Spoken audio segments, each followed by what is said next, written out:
काशी साहब जी अमर रहे, माननीय श्री काशी साहब जी अमर रहे। बहुजन समाज पार्टी जिंदाबाद, बहुजन समाज पार्टी जिंदाबाद। सुश्री बहन कुमारी मायावती जी जिंदाबाद, सुश्री बहन कुमारी मायावती जी जिंदाबाद। बहन जी आप आगे बढ़ो, बहन जी आप आगे बढ़ो, बहन जी आप आगे बढ़ो। भारत की मजबूरी है, भारत की मजबूरी है। अपने मुख्य अतिथि जी को मैं बड़े अदब के साथ आना चाहता हूं, लेकिन एक शहर के माध्यम से संकेत देना चाहता हूं। आस्था है आपसे तो पहचान है हमारी, मुस्कुराहट है आपकी तो शान है हमारी। हिफाजत से रखना पड़ी सासों को मान्य बहन कुमारी मायावती जी, सासें है आपकी तो जान है हमारी, जान है हमारी, जान है हमारी। आदरणीय माननीय मुख्य अतिथि साहब, जोरदार तालियों से स्वागत है साहब का। सर्व समाज में जन्मे सभी संतों, गुरुओं, महापुरुषों के चरणों में श्रद्धा का सुमन अर्पित करते हुए परम पूज्य भारत रत्न संविधान निर्माता डॉक्टर BR अम्बेडकर, बाम सेठ DS4 बहुजन समाज पार्टी के संस्थापक व जन्मदाता माननीय श्री कांशीराम साहब के चरणों में श्रद्धा का सुमन अर्पित करते हुए बहुजन समाज पार्टी की राष्ट्रीय अध्यक्ष, जो देश के सबसे बड़े प्रदेश उत्तर प्रदेश की 4 बार मुख्यमंत्री रही, बहन कुमारी मायावती जी को दीर्घायु होने की कामना करते हुए आज माननीय बहन जी का जन्मदिन और 60वें जन्मदिन के रूप में मनाने के लिए हम लोग यहाँ इकट्ठा हुए। इस कार्यक्रम में अध्यक्षता कर रहे वाराणसी मंडल के मुख्य मंडल प्रभारी माननीय दूधराज बुझारत राजभर जी। इस कार्यक्रम में बहुत ही सम्मानित, जिनकी बात आप लोगों ने सुना, पूर्व प्रत्याशी जमानिया माननीय परवेज खान जी, पूर्व प्रत्याशी जखनिया माननीय विजय कुमार जी, पूर्व प्रत्याशी सैदपुर माननीय डॉक्टर विनोद कुमार जी, बहुत ही सम्मानित पूर्व प्रत्याशी जखनिया संजीव कुमार जी, बहुत ही सम्मानित पूर्व जिला अध्यक्ष वर्तमान में जिला प्रभारी माननीय मनोज कुमार विद्रोही जी, बहुत ही सम्मानित पूर्व जिला अध्यक्ष, अन्य प्रदेशों में प्रदेश प्रभारी भी रहे। आज माननीय बहन जी जिला प्रभारी गाजीपुर बना करके भेजी है माननीय विनोद कुमार बागड़ी जी, पूर्व जिला अध्यक्ष माननीय सुभाष राम जी, बहुत ही पुराने साथी हम लोगों के साथी रहे हैं। पूर्व जिला अध्यक्ष सम्मानित हरिनाथ राजभर जी, पूर्व जिला अध्यक्ष बहुत ही सम्मानित जो हम लोग एक साथ जिला अध्यक्ष भी रहे माननीय गुलाब राम जी, पूर्व जिला अध्यक्ष सम्मानित माननीय सीताराम भारती जी, आजमगढ़ बनारस के मंडल प्रभारी भी रहे हैं। पूर्व जिला अध्यक्ष बहुत ही सम्मानित ओम प्रकाश भारती जी, पूर्व जिला अध्यक्ष जहिंदा राम जी, पूर्व जिला अध्यक्ष राम प्रकाश गुड्डू जी, पूर्व मंडल प्रभारी वाराणसी मंडल सुभाष चौहान जी, कमलेश सैनी जी, पूर्व जिला अध्यक्ष सत्य प्रकाश गौतम जी, विनोद कुमार डेरर जी, वरिष्ठ कार्यकर्ता जिनका इस कार्यक्रम में बहुत ही बड़ा योगदान है, अजय कुमार भारती जी, जो जनपद गाजीपुर के सम्मानित जिला अध्यक्ष हैं, इनके नेतृत्व में जिला गाजीपुर चल रहा है, सफल संचालन कर रहे हैं आदित्य नारायण सिंह कुशवाहा जी, औरिया जी, बहुत ही सम्मानित आजमगढ़ और बनारस के भाईचारा कमेटी के मंडल संयोजक रहे माननीय श्री विजेंद्र सिंह जी, राकेश भारती जी, और इस कार्यक्रम में माननीय अजय यादव जी, बबन राम जी, अलगू कुशवाहा जी, डॉक्टर सूरज राम जी, और इस कार्यक्रम में आए हुए जो हमारे मंच पे बैठे हैं, जिनका मैंने नाम लिया और जिनका मैंने नाम नहीं लिया, और हमारे इधर सामने जो दिखाई दे रहे हैं, जिनका संबोधन सूची में नाम था, जिनका मैंने नाम लिया, जिनका नहीं लिया, और समस्त हमारे गायक बंधु, गायक मिशन गायक, आप सभी साथियों को मैं माननीय बहन जी के 68वें जन्मदिन के शुभ अवसर पे आप सबको बधाई देता हूं, आभार प्रकट करता हूं, स्वागत करता हूं, वंदन करता हूं। आज माननीय बहन जी बहुजन समाज पार्टी की राष्ट्रीय अध्यक्ष बहन कुमारी मायावती जी का 68वें जन्मदिन के शुभ अवसर पे हम सब यहाँ इकट्ठा हुए हैं। हम सब के तरफ से बहना जियो हजारों साल, साल के दिन हो 50,000। आज इस कार्यक्रम गाजीपुर में जिन वक्ता साथियों ने आज अपनी बातों को रखा, उनकी बातों से अपनी बातों को संबद्ध करते हुए बहुत ही बड़े पैमाने पे आप सब माननीय बहन जी के जन्मदिन मनाने के लिए आए हैं। बहुत ही तगड़े जाड़े का मौसम था, ठिठुरन था, फिर भी अपने मसीहा, अपने नेता का जन्मदिन मनाने के लिए आप सब इकट्ठा होकर के आए हैं। पुनः मैं आप सबको धन्यवाद देता हूं, बधाई देता हूं कि आप अपने नेता का जन्मदिन मनाने के लिए।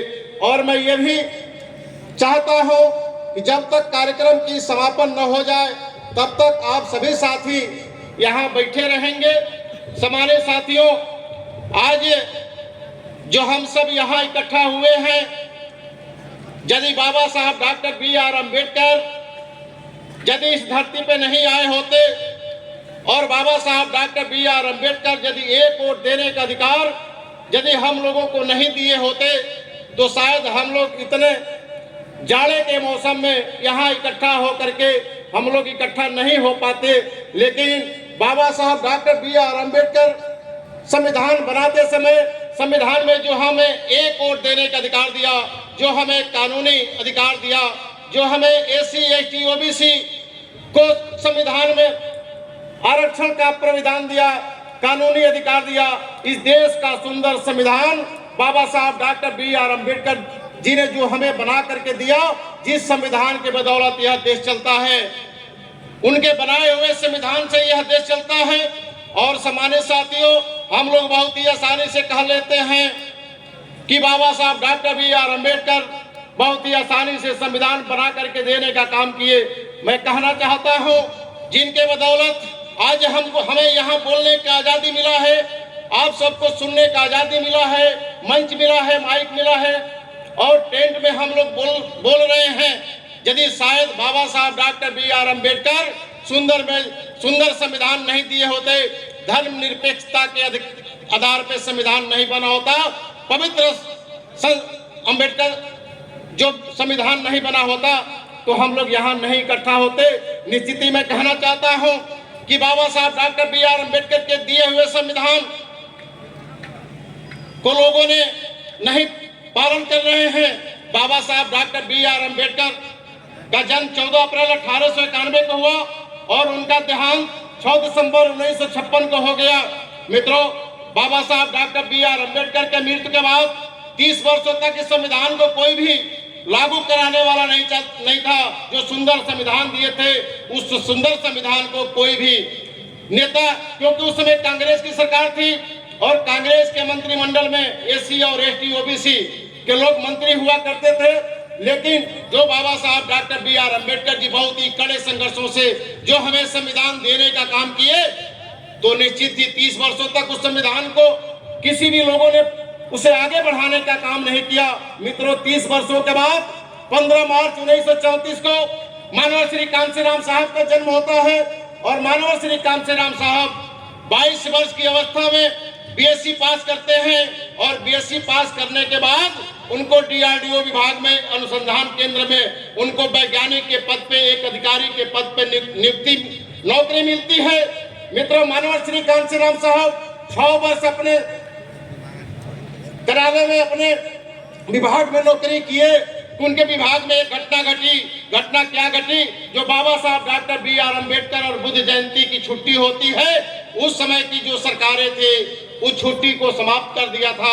उस छुट्टी की लड़ाई उसी विभाग में दीना भाना नाम के चतुर्थ श्रेणी के कर्मचारी जो अपने महापुरुषों के बारे में पढ़े थे, बाबा साहब डॉक्टर बी.आर. अम्बेडकर और बुद्ध जयंती की छुट्टी की लड़ाई लड़ रहे थे। मित्रों, अधिकारियों ने एक दिन पूछा दीना भाना जी से कि क्या आपके अपने महापुरुषों की छुट्टी चाहिए या आपको नौकरी चाहिए। मित्रों, वह दीना भाना जो चतुर्थ श्रेणी के कर्मचारी थे, वो सीना चौड़ा करके कहे कि बाबा साहब डॉक्टर बी.आर. अम्बेडकर और बुद्ध जयंती की छुट्टी चाहिए और मुझे नौकरी चाहिए। मित्रों, अधिकारियों ने नाराज होकर के बाबा साहब डॉक्टर बी.आर. अम्बेडकर की जयंती की छुट्टी को समाप्त कर दिया और बुद्ध जयंती की छुट्टी को समाप्त कर दिया। और यही नहीं, दीना भाना जी की नौकरी को भी बर्खास्त करने का काम किया। मित्रों, मानव श्री कांशीराम साहब उसी विभाग में नौकरी करते थे और मानव श्री कांशीराम साहब उस घटना पे नजर रखे हुए थे। मानव श्री कांशीराम साहब जब वह दीना भाना की नौकरी चली गई, सर झुका करके बाहर निकल रहे थे। मानव श्री कांशीराम साहब दीना भाना के कंधे पे हाथ रख करके पूछते हैं कि दीना भाना, तुझे क्या हो गया, तुम सर झुका करके क्यों जा रहे हो। दीना भाना डरते हुए बताए, मैं बाबा साहब डॉक्टर बी.आर. अम्बेडकर और बुद्ध जयंती की छुट्टी की लड़ाई लड़ रहे थे। अधिकारियों ने मुझे नौकरी से भी निकाल दिया और छुट्टी को भी बर्खास्त कर दिया। तो मानव श्री कांशीराम साहब कहे, चलो जो बाबा साहब डॉक्टर बी.आर. अम्बेडकर जो सुंदर संविधान दे करके गए हैं, जो कानूनी अधिकार हमें दे करके गए हैं, उस कानूनी अधिकार के तहत हम आपको नौकरी भी दिलवाएंगे और बाबा साहब डॉक्टर बी.आर. अम्बेडकर और बुद्ध जयंती की छुट्टी की बहाली भी कराने का काम करेंगे। मित्रों, मानव श्री कांशीराम साहब दीना भाना जी को कोर्ट में ले गए। उस समय कोर्ट में 1100 रुपया लगा और मानव श्री कांशीराम साहब मुकदमा किए और कुछ दिन मुकदमा चला। और मुकदमा चलने के बाद मानव श्री कांशीराम साहब जब मुकदमा लड़े दीना भाना जी के लिए और बाबा साहब डॉक्टर बी.आर. अम्बेडकर बुद्ध भगवान के लिए, मुकदमा में कोर्ट ने फैसला दिया कि बाबा साहब डॉक्टर बी.आर. अम्बेडकर की जयंती की छुट्टी बहाल हुई, बुद्ध जयंती की छुट्टी बहाल हुई और दीना भाना की नौकरी बहाल हो गई। ये जब तीनों चीजें हो गई तो मानव श्री कांशीराम साहब को लगा यह चतुर्थ श्रेणी का कर्मचारी जो कम पढ़ा लिखा व्यक्ति है, यह बहुजन समाज में जन्मे, संतों गुरुओं के बारे में अध्ययन किया है, पढ़ा है, तो हमें भी निश्चित ही बाबा साहब डॉक्टर बी.आर. अम्बेडकर और बहुजन समाज में जन्मे संतों गुरुओं के बारे में अध्ययन करना चाहिए। मित्रों, बाबा साहब डॉक्टर बी.आर. अम्बेडकर जी द्वारा लिखित किताब, जिस किताब का नाम था एनिहिलेशन ऑफ कास्ट, जो बाबा साहब डॉक्टर बी.आर. अम्बेडकर खुद उस किताब को लिखे थे। मानव श्री कांशीराम साहब उस किताब को मंगाए और उस किताब को रात भर पढ़ते हैं और रात भर पढ़ने के बाद जो ही सुबह होता है तो 2 कागज का पन्ना मंगाते हैं, एक पे नौकरी से त्याग पत्र लिखते हैं और दूसरे पन्ने पे अपने घर में 22 प्रतिज्ञा लिख करके भेजते हैं। मैं आजीवन शादी नहीं करूंगा, मैं किसी के शादी विवाह में नहीं जाऊंगा, अपने नाम से बैंक बैलेंस नहीं करूंगा, अपने नाम से जमीन जायदाद नहीं करूंगा। इस तरह के 22 प्रतिज्ञाएं लिख करके अपने घर में भेजते हैं। आप सम्मानित साथियों, मानव श्री कांशीराम साहब A ग्रेड की नौकरी करते थे और उनके घर के लोगों का उम्मीद था मेरे बेटे को नौकरी लगा है, मेरा बेटा पढ़ लिख करके नौकरी पाया है, परिवार के लोगों की जिंदगी सुधर जाएगी और भी बच्चों का भविष्य सुधर जाएगा। आप एक घर में यदि कोई सफाई कर्मी की नौकरी मिलती है, एक घर में किसी भी व्यक्ति के सफाई कर्मी की जो नौकरी मिलती है तो उसके घर के लोगों का उम्मीद होता है कि हमारे घर में नौकरी मिली है। लेकिन मानव श्री कांशीराम साहब, आप समझिए, मानव श्री कांशीराम साहब A ग्रेड की नौकरी करते हुए जब त्याग पत्र दिए और घर में 22 प्रतिज्ञा करके भेजते हैं तो उनके घर के लोगों के अंदर क्या गुजरा होगा। निश्चित ही मानव श्री कांशीराम साहब के घर से लोग आए, माता बिशन कौर जी आई, उनके परिवार के सभी लोग आए और मानव श्री कांशीराम साहब से कहे कि कांशीराम तुझे हो क्या गया है। मानव श्री कांशीराम साहब कहे, अपने परिवार के लोगों को समझाए कि जो बाबा साहब डॉक्टर बी.आर. अम्बेडकर जो सुंदर संविधान दिए और वह संविधान लिखने में उनको अपने बच्चों को कुर्बानी देना पड़ा, उनको समाज में तमाम जिल्लतें झेलना पड़ा। उस संविधान को कोई भी जो बहुजन समाज में SC ST OBC जो SC क्लास के लोग से, चाहे OBC क्लास के लोग हों, चाहे माइनॉरिटी क्लास के लोग हों, कोई भी बाबा साहब डॉक्टर बी.आर. अम्बेडकर के संविधान को आगे बढ़ाने का काम नहीं किया। मैं संकल्प ले लिया हूं, बाबा साहब डॉक्टर बी.आर. अम्बेडकर के छोड़े हुए मिशन को जब तक मैं जिंदा रहूंगा, बाबा साहब डॉक्टर बी.आर. अम्बेडकर के मूवमेंट को आगे बढ़ाने का काम करूंगा। इसलिए मैंने कसम खा लिया है, मैंने प्रतिज्ञा कर लिया है। आप समझिए, माननीय श्री कांशीराम साहब घर से निकले, उनके साथ कोई नहीं था, लोग उनके ऊपर कमेंट कर रहे थे ये क्या कर सकते हैं। मित्रों, माननीय श्री कांशीराम साहब अकेले निकले, कश्मीर से कन्याकुमारी तक साइकिल से यात्रा किए, पैदल यात्रा किए, उनके साथ लोग जुड़ते गए, करवा बढ़ता गया, धीरे धीरे लोग उनके साथ जुड़ते गए। सम्मानित साथियों, जब माननीय श्री कांशीराम साहब को लगा कि मेरे साथ वाम सेव के साथी जुड़ गए, तो 6 दिसंबर 1978 को वाम सेव का गठन करते हैं। लेकिन उससे पहले जो हम लोग कहते हैं, माननीय बहन जी पे कमेंट करते हैं, जिनकी आज हम लोग जयंती मनाने आए हैं। 1977 में माननीय बहन जी दिल्ली में एक जात तोड़ो समाज जोड़ो का सम्मेलन चल रहा था और माननीय बहन जी उस सम्मेलन में गई थी। माननीय बहन जी उस सम्मेलन में गई थी और वो सम्मेलन जात तोड़ो समाज जोड़ो का चल रहा था। लेकिन उस सम्मेलन का संचालन उस समय के जो मंत्री थे श्री राजनारायण जी थे, वो बार बार सम्मेलन में जात का नाम लेकर के बोल रहे थे। माननीय बहन जी को जब तीसरे दिन मौका मिलता है बोलने के लिए, तो माननीय बहन जी कह रही हैं, माननीय बहन जी बोलते हैं अपने भाषण में, जो जात तोड़ो समाज जोड़ो का ये सम्मेलन 3 दिन से चल रहा है और जिस जात को तोड़ने के बाद चल रही है उसी जात की बार बार नाम ली जा रही है और समाज जोड़ने के बाद चल रही है, उस समाज कहां से जोड़ा जा रहा है। हमारे समाज के लोगों की आंखों में धूल झोंका जा रहा है। माननीय बहन जी ने जबरदस्त भाषण देने का काम किया। माननीय बहन जी जबरदस्त भाषण दी। वहां वाम सेव के साथी गए थे, 1977 की मैं बात कर रहा हूँ। माननीय बहन जी का उम्र 21 वर्ष था। माननीय बहन जी भाषण जब देख करके अपने घर गई तो वाम सेव के साथियों ने माननीय श्री कांशीराम साहब से कहा, वो एक यहाँ बहन कुमारी मायावती नाम की लड़की आई थी और इस सम्मेलन में बहुत ही जोरदार भाषण देने का काम की। निश्चित थी मित्रों, वाम सेव के साथियों से माननीय श्री कांशीराम साहब कहे कि चलो मुलाकात कराओ। निश्चित थी माननीय श्री कांशीराम साहब बहन कुमारी मायावती जी के घर गए। उस समय माननीय बहन जी रात्रि 10 बज रहा था, माननीय बहन जी पढ़ रही थी, माननीय बहन जी पढ़ाई कर रही थी। मित्रों, माननीय श्री कांशीराम साहब बहन जी के घर गए और बहन जी के घर गए तो निश्चित थी माननीय बहन जी उनको पानी पिलाई, चाय पिलाई और ये चाय पानी पिलाने के बाद बहन जी पूछी कि साहब क्यों आए हैं। तो माननीय श्री कांशीराम साहब कहे कि आपके सामने टेबल पर किताब है, आप अध्ययन कर रही हैं, आप क्या बनना चाहती हैं। मित्रों, बहन जी कहे मैं कलेक्टर बनना चाहती हूँ। माननीय श्री कांशीराम साहब कहे कलेक्टर बन करके क्या करेंगी। बहन जी कहते हैं कि मैं दलित शोषित पीड़ित अल्पसंख्यक समाज सर्व समाज के लोगों को मैं सेवा करूंगी।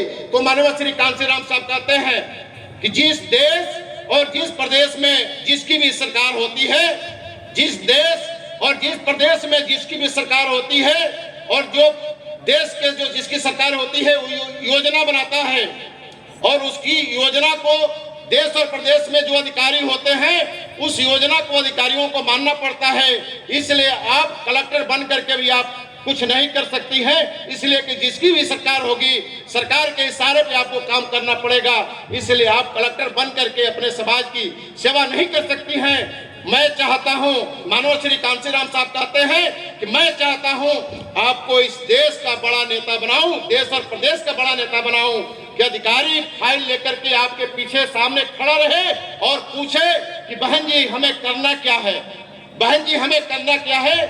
तब आप तब कहें कि आप जाकर के दलित बस्तियों में ये काम करना है, बैकवर्ड बस्तियों में ये करना है, अपर कास्ट के बस्तियों में ये करना है, तब जाकर के अपने समाज की भला कर सकती हैं। माननीय बहन जी माननीय श्री कांशीराम साहब की बात मान लेती हैं और माननीय बहन जी दिल्ली में चली गई जहां वाम सेव का कार्यालय था। जिस घर में हमारे 21 वर्ष की अवस्था में हमारे घर की यदि बेटी बहू होंगी, कोई भी साथी अपने घर के बेटी बहू को समाज के लिए जाने नहीं देगा। लेकिन माननीय बहन जी ने निश्चित ही संकल्प लिया कि जो बाबा साहब डॉक्टर B.R. अम्बेडकर जो बहुजन समाज में जन्मे संतों गुरुओं ने जो इस समाज के लिए जो अपने पूरी जिंदगी लगाने का काम किया और माननीय श्री कांशीराम साहब भी अपनी पूरी प्रतिज्ञा करके पूरी जिंदगी बाबा साहब डॉक्टर B.R. अम्बेडकर के मूवमेंट को पूरा करने के लिए संकल्प ले लिया है।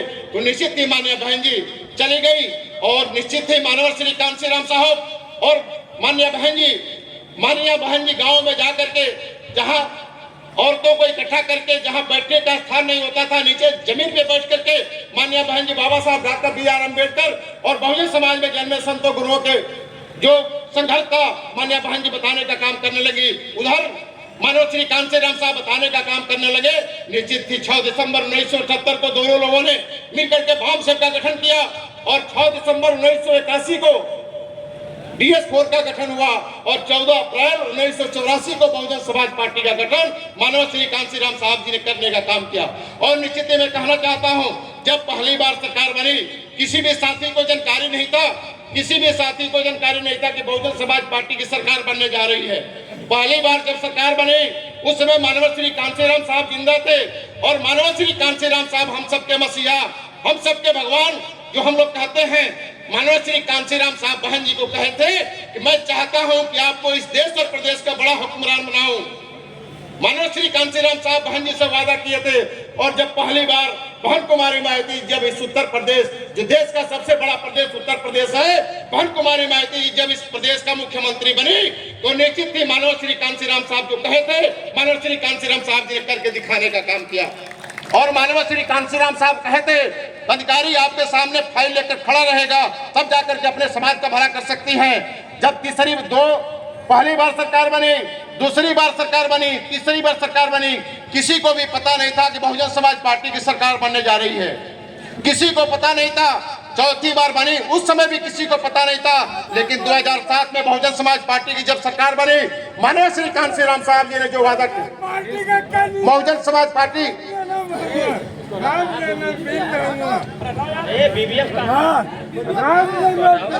बहुजन समाज पार्टी जो 4 बार की सरकार बनी तो निश्चित ही बहुजन समाज में जन्मे संतों गुरुओं से प्रेरणा लेकर के जो माननीय बहन जी काम कर रही हैं, छोड़ दीजिए सामान्य साथियों, उनको बोले दीजिए।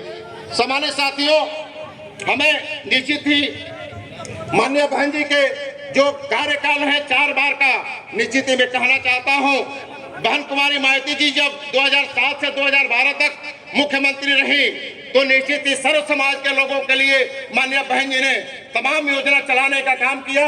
और यही नहीं, माननीय बहन जी ने 2007 में मुख्यमंत्री बनने के बाद इस उत्तर प्रदेश में 1,08,000 सफाई कर्मी की भर्ती करने का काम किया। मैं ज्यादा नहीं कहना चाहता, मैं सिर्फ टैली कराना चाहता हूं।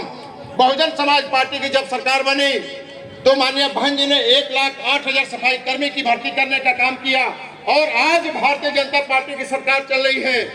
बहन जी ने भर्ती करने का काम किया और भारतीय जनता पार्टी की सरकार नौकरी को समाप्त कर रही है।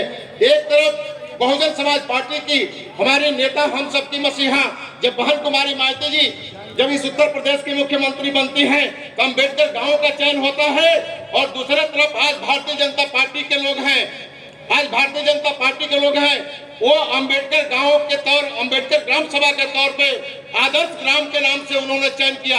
आप जाकर के हमारे पत्रकार बंधु बैठे हैं, जो सांसद लोगों ने आदर्श गांव को गोद लिया था, उस गांव में जाकर पता करिए, कोई विकास नहीं हुआ। लेकिन बहुजन समाज पार्टी की जब सरकार थी, बहन जी मुख्यमंत्री थी, तो अम्बेडकर गांव का चयन हुआ था और अम्बेडकर गांव का चयन हुआ तो सिर्फ अनुसूचित जात के लोग नहीं रहते हैं, सिर्फ जो है अनुसूचित जात के ही लोग नहीं रहते हैं, सर्व समाज के लोग रहते हैं। उस अम्बेडकर गांव में जब बहन कुमारी माइती जी आती थी अम्बेडकर गांव का दौरा करने के लिए तो अगल बगल गांव का भी विकास होने लगता था, लेकिन आदर्श गांव का विकास नहीं हुआ, अम्बेडकर गांव का विकास हुआ। और यही नहीं मित्रों, मानव श्री कांसीराम साहब के नाम पे शहर में मानव श्री कांसीराम साहब शहरी आवास माननीय बहन जी ने बनवाने का काम किया।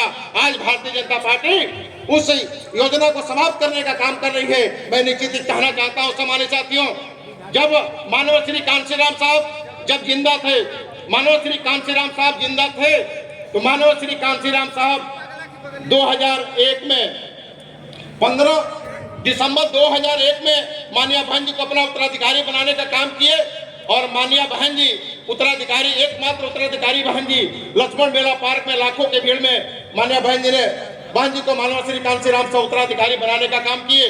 और मित्रों 15 सितंबर 2003 को मानव श्री कांसीराम साहब का ब्रेन स्ट्रोक हुआ। मानव श्री कांसीराम साहब को ब्रेन स्ट्रोक हुआ। मानव श्री कांसीराम साहब आंध्र प्रदेश से जनसभा करके आ रहे थे, मानव श्री कांसीराम साहब को ब्रेन स्ट्रोक पड़ गया और उस समय जो विरोधी है, जिसकी सरकार चल रही है, उस समय उसकी सरकार थी। माननीय बहन जी को एक तरफ माननीय श्री कांशीराम साहब की तबीयत खराब थी और दूसरे तरफ इस देश का पूरा संगठन माननीय बहन जी को चलाना था। एक तरफ माननीय बहन जी पूरा संगठन चलाने का काम करती और दूसरे तरफ माननीय श्री कांशीराम साहब की दवा देखभाल करने का काम कर रही थी। लेकिन विरोधी पार्टियों की सरकार उस समय थी। उस समय इस बहुजन समाज पार्टी को समाप्त करने के लिए बहन जी के ऊपर तमाम मुकदमा लोगों ने करवाने का काम किया, क्योंकि जब जब चुनाव आता है तो जिसकी भी सरकार आती है तो निश्चित ही कोई घोटाला दिखने लगता है और माननीय बहन जी के जो कार्य होते हैं उसके बारे में किसी को कुछ नहीं दिखता, लेकिन कोई ना कोई हमारे वोटरों को गुमराह करने के लिए निश्चित ही कोई ना कोई घटना दिखाने का काम करते हैं। जब 2003 में ब्रेन स्ट्रोक हुआ था, माननीय बहन जी माननीय श्री कांशीराम साहब की दवा कराने के लिए दिन रात मेहनत कर रही थी। उधर संगठन का भी काम करने का पूरा उनका जो है पूरे उनके सर पे बोझ था। संगठन भी देखती और माननीय श्री कांशीराम साहब को दवा कराने का भी काम करती थी। निश्चित ही मित्रों मैं कहना चाहता हूं, उसमें विरोधी पार्टी के लोगों ने माननीय बहन जी को बहुत दबाव बनाया और दबाव बनाने का कारण यह था कि माननीय बहन जी जेल चली जाएंगी तो बहुजन समाज पार्टी समाप्त हो जाएगी, क्योंकि माननीय श्री कांशीराम साहब सैयाबा थे और बहुजन समाज पार्टी की एकमात्र नेता बहन कुमारी मायावती जी थी।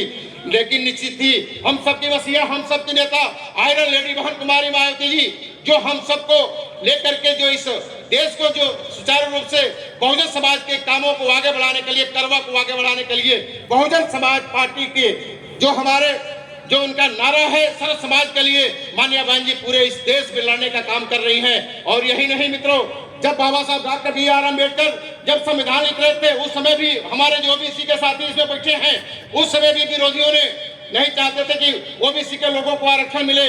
और यही नहीं मित्रों, उस आरक्षण को कोई पालन कराने वाला है तो हम सबके नेता, हम सबके मसीहा माननीय श्री कांशीराम साहब थे, क्योंकि 1989 में बहुजन समाज पार्टी के 3 सांसद जीते थे। बहुजन समाज पार्टी के 3 सांसद जीते थे और उस समय बीपी सिंह की सरकार बनने वाली थी। बीपी सिंह की सरकार बनने वाली थी और माननीय बहन जी और माननीय श्री कांशीराम साहब के पास बीपी सिंह आए और 3 सांसदों का समर्थन मांगे। माननीय बहन जी ने 2 शर्तों पर समर्थन दिया।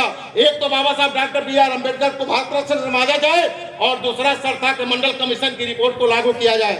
बीपी सिंह की सरकार ने यह शर्त मान लिया और जब बाबा साहब डॉक्टर B.R. अम्बेडकर को 1990 में जब भारत रत्न से नवाजा गया और मंडल कमीशन की रिपोर्ट लागू हुई, उस समय भारतीय जनता पार्टी के लोग बीपी सिंह के सरकार को भी समर्थन दिया था। और जब भारतीय जनता पार्टी के लोगों को लगा या तो बाबा साहब डॉक्टर B.R. अम्बेडकर को भारत रत्न से नवाजा गया और मंडल कमीशन ओबीसी का जो मंडल कमीशन ओबीसी का जो आरक्षण है उसको भी लागू किया गया, तो भारतीय जनता पार्टी के लोगों ने बीपी सिंह की सरकार से समर्थन वापस लिया और बीपी सिंह की सरकार गिर गई। एक तरफ भारतीय जनता पार्टी के लोग कहते हैं हम बाबा साहब डॉक्टर B.R. अम्बेडकर के अनुयायी हैं, और जब बाबा साहब डॉक्टर B.R. अम्बेडकर को जब सम्मान देने की बात आती है तो उनका जो अधिकार मिलना चाहिए, जो सम्मान मिलना चाहिए, उन सम्मान नहीं दे पाती है। सिर्फ बात करती है, सिर्फ उनके वाणी में दम है। क्योंकि जब इस देश में भारतीय जनता पार्टी की सरकार बनी तो तमाम भारतीय जनता पार्टी के लोगों ने वादा किया इस देश का काला धन दूसरे देशों में जमा है, प्रत्येक जो काला धन ला करके प्रत्येक गरीब के परिवार में 15-15 लाख रुपए देने का काम करेंगे। इस देश को उत्तम प्रदेश बनाएंगे, गरीबी कम करेंगे, गरीबी हटाएंगे, बुलेट ट्रेन चलाएंगे, स्मार्ट सिटी बनाएंगे। निश्चित ही तमाम लोगों ने वादा किया, लेकिन एक भी वादा धरती पे नहीं आया, धरती पे नहीं निकल करके आया, जमीन पे नहीं आया। क्या आया? 2016 में नोटबंदी हुआ, 2016 में नोटबंदी हुआ और जो हमारे साथी जो पैसा अपने रखे थे उनका पैसा बैंक में गया और जो दूसरे देश से काला धन वापस तो नहीं आया, लेकिन आपका पैसा बैंक में गया और गरीबी बेरोजगारी बढ़ी। और हमारे साथियों भारतीय जनता पार्टी के लोग उपलब्धि गिनाते हैं। उपलब्धि क्या गिनाते हैं? हम प्रत्येक गरीब के परिवार में 5-5 किलो गेहूं दे रहे हैं, चावल दे रहे हैं। मैं कहना चाहता हूं बहुजन समाज पार्टी की जब सरकार थी और जब बहन कुमारी मायावती जी मुख्यमंत्री थी, बहन कुमारी मायावती जी ने 1,60,000 सफाई कर्मी की भर्ती निकाला। और ये नहीं कि 5 किलो चावल 5 किलो गेहूं के लिए माननीय बहन जी ने कभी नहीं कहा। माननीय बहन जी ऐसे अपने समाज के लोगों को, सर्व समाज के लोगों को बनाने के लिए माननीय बहन जी ने प्रयास किया कि निश्चित ही हमारे लोग ऐसे हो जाए कि हमें 5 किलो गेहूं के लिए 5 किलो चावल के लिए उनको हाथ न पसरना पड़े। उनको मैं ऐसे बनाऊं कि वो नौकरी करें और नौकरी करके कुछ लोगों का पेट पालने का काम वो हमारे बहुजन समाज, सर्व समाज के साथी हैं वो करने का काम करें। लेकिन भारतीय जनता पार्टी की सरकार चल रही है, इस देश में महंगाई चरम सीमा पर है और अभी सरकार अभी 2024 चल ही रहा है, आने वाले 2-3 महीने के अंदर चुनाव होगा। आपके बीच में तमाम योजना लेकर के आएंगे, आपके बीच में तमाम योजना लेकर के आएंगे और आपको गुमराह करने का काम करेंगे। लेकिन मैं यह कहना चाहता हूं, हमारे साथी ने बताया कि बहुजन समाज पार्टी बनाने की जरूरत क्यों पड़ी। यदि बहुजन समाज पार्टी बनाने की जरूरत पड़ी, यदि बाबा साहब डॉक्टर बी.आर. अम्बेडकर जी के द्वारा दिए हुए संविधान को पूर्ण रूप में लागू हो गया होता तो शायद बहुजन समाज पार्टी बनाने की जरूरत नहीं पड़ी होती। आज बहुजन समाज पार्टी को दबाने के लिए, बहुजन समाज पार्टी को दबाने के लिए माननीय श्री कांशीराम साहब कहे थे कि जिस समय बहुजन समाज पार्टी का ताकत को कमजोर करने का प्रयास करेगी। मित्रों, वो समय आ गया, वो समय निकल गया। आज हम लोगों को निश्चित ही, मैंने पहले ही कहा कि जब 4 बार की बहुजन समाज पार्टी की सरकार बनी तो किसी को पता नहीं था, लेकिन आने वाला अभी 2-3 महीने के अंदर चुनाव होने वाला है। हमारे साथियों ने कहा कि निश्चित ही इस देश का प्रधानमंत्री बहन कुमारी मायावती जी बनने जा रही हैं, बहन कुमारी मायावती जी बनने जा रही हैं। इसलिए आप सभी सामान्य साथियों को निश्चित ही संकल्प लेकर के जाना होगा और संकल्प लेना होगा और गिफ्ट में देना होगा कि निश्चित ही बहुजन समाज पार्टी के जो हमारे प्रत्याशी आएंगे, क्योंकि यदि बहुजन समाज पार्टी की सरकार नहीं रहेगी तो न समाजवादी पार्टी के लोग बाबा साहब डॉक्टर बी.आर. अम्बेडकर के संविधान को लागू करा सकते हैं, न उनकी रक्षा कर सकते हैं, न कांग्रेस के लोग कर सकते हैं, न भारतीय जनता पार्टी के लोग कर सकते हैं, नहीं कर सकते हैं संविधान की रक्षा। इसलिए नहीं कर सकते हैं, आपके बीच में मीठी मीठी बात बोलने का काम करेंगे, हम ये करेंगे, हम वो करेंगे, लेकिन बाबा साहब डॉक्टर बी.आर. अम्बेडकर के द्वारा दिया हुआ संविधान, जो सुंदर संविधान में जो कानूनी अधिकार दिए हैं, जो आरक्षण दिए हैं, आपको सबको पता है कि नौकरी कम की जा रही है। यदि नौकरी नहीं मिलेगी तो प्राइवेट में जाना होगा और प्राइवेट में कितने समय का होता है नौकरी। प्राइवेट में आपको 12 घंटा काम करना पड़ेगा, 5,000 6,000 में काम करना पड़ेगा। जब चाहे तब सरकार आपको नौकरी से निकाल सकती है। संविधान को धीरे धीरे निष्क्रिय किया जा रहा है, संविधान को धीरे धीरे निष्क्रिय करके आपके अधिकार को मारा जा रहा है। इसलिए सामान्य साथियों, आज के दिन बहुत ही महत्वपूर्ण दिन है और बहुत ही महत्वपूर्ण दिन के मौके पे माननीय बहन जी का जो हम लोग 68वां जन्मदिन मना रहे हैं, निश्चित ही संकल्प लेकर के जाना होगा। और निश्चित ही यदि कोई संविधान की रक्षा कर सकता है और संविधान के अनुसार कोई सरकार चला सकता है, वो हम सबकी मसीहा, हम सबकी नेता बहन कुमारी मायावती जी चला सकती है सरकार को और संविधान की रक्षा कर सकती है। इसलिए आपको संकल्प लेकर के जाना होगा कि जो भी माननीय बहन जी का जो भी निर्देश आता है, माननीय बहन जी का जो भी निर्देश आता है, हम लोग आपके बीच में निर्देश को बताने का काम करते हैं और निश्चित ही आपको तैयार होना होगा। और निश्चित ही जो आपके बीच में लोग आएंगे, साम दाम दंड भेद अपनाने का काम करेंगे, आपके बीच में तरह तरह की वादे करने का काम करेंगे, लेकिन मित्रों वादा कभी कोई पूरा नहीं कर पाएगा। इसलिए आपको निश्चित ही अपनी खुद की पार्टी जो माननीय बहन जी और माननीय श्री कांशीराम साहब जी ने बनाने का काम किया और बहन कुमारी मायावती जी बहुजन समाज पार्टी के करवा को आगे बढ़ाने के लिए संकल्प लेकर के काम कर रही है, तो यदि कोई भी बहुजन समाज पार्टी और संविधान की रक्षा कर सकता है तो बहन कुमारी मायावती जी कर सकती हैं। इसलिए सामान्य साथियों, ज्यादा कुछ न कहते हुए आप सभी सामान्य साथियों का जय भीम कहते हुए अपनी वाणी को विराम देता हूं। जय भीम, जय भारत, खुदा।